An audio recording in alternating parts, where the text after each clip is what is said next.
Excuse me, ಹೇಳಿ.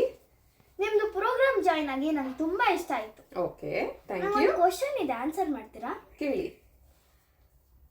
ಈ nutrition ಅಲ್ಲಿ ವೆಯ್ಟ್ ಜಾಸ್ತಿ ಆಗುತ್ತೆ ಅಂತ ಜನರು ಹೇಳ್ತಾರೆ ಈ ನ್ಯೂಟ್ರಿಷನ್ ಬಿಟ್ಮೇಲೆ ನಾವು ವೆಯ್ಟ್ ಜಾಸ್ತಿ ಆಗ್ತೀವಿ ಅಂತ. ಓಕೆ, ಹಾಗಿದ್ರೆ ಒಂದು ಕೆಲಸ ಮಾಡಿ, ಇವತ್ತಿಂದ ಏನೇನು ಮಾಡ್ತಿದ್ದೀರೋ ಅದನ್ನೆಲ್ಲ ಸ್ಟಾಪ್ ಮಾಡಿ. ಓಕೆ, ನಾಳೆಯಿಂದ ಏನು ಮಾಡಿ, ಬೆಳಿಗ್ಗೆ ಎದ್ದಿದ ತಕ್ಷಣ 3 ಇಡ್ಲಿ, ವಡೆ, ಚಟ್ನಿ, ಸಾಂಬಾರು, ಚಿತ್ರಾನ್ನ, ಪುಳಿಯೋಗರೆ, ಪಲಾವು, ಸೊ ಈ ಥರದ್ದು ಬ್ರೇಕ್ಫಾಸ್ಟ್ ಮಾಡಿ. ಮಧ್ಯಾಹ್ನಕ್ಕೆ 3 ಚಪಾತಿ, ಪಲ್ಯ, ಕಬಾಬು ಮತ್ತು ಅನ್ನ ಸಾರು ಇಂಥದನ್ನೆಲ್ಲ ಸೇರಿಸ್ಕೊಳ್ಳಿ. ಬೇಕಿದ್ರೆ ಸ್ವೀಟ್ ಕೂಡ ತಿನ್ಬೋದು. ಓಕೆ, ಈವ್ನಿಂಗ್ ಸ್ನ್ಯಾಕ್ಸ್ಗೆ ಟೀ, ಕಾಫಿ, ಬಿಸ್ಕೆಟ್ಸು ಇದನ್ನೆಲ್ಲ ತೊಗೊಳ್ಬೋದು. ಮತ್ತು ಸ್ಪ್ರೌಟ್ಸ್ ಅಂತೂ ಇಂಥದನ್ನೆಲ್ಲ ಆ್ಯಡ್ ಮಾಡೋಕ್ಕೆ ಹೋಗಬೇಡಿ. ಮೊಳಕೆ ಕಟ್ಟಿದ ಕಾಳು ಹೆಲ್ದಿ ಅಂತ ಹೇಳ್ಬಿಟ್ಟು ಇಂಥದನ್ನೆಲ್ಲ ಮಾಡೋಕ್ಕೆ ಹೋಗಬೇಡಿ. ಓಕೆ, ಮತ್ತು ರಾತ್ರಿ ಡಿನ್ನರ್ಗೆ ತಿರ್ಗಾ ಚಪಾತಿ, ಅನ್ನ, ಸಾರು, ಬಿರಿಯಾನಿ, ಸೊ ಇಂಥದನ್ನೆಲ್ಲ ತಿನ್ಬೋದು.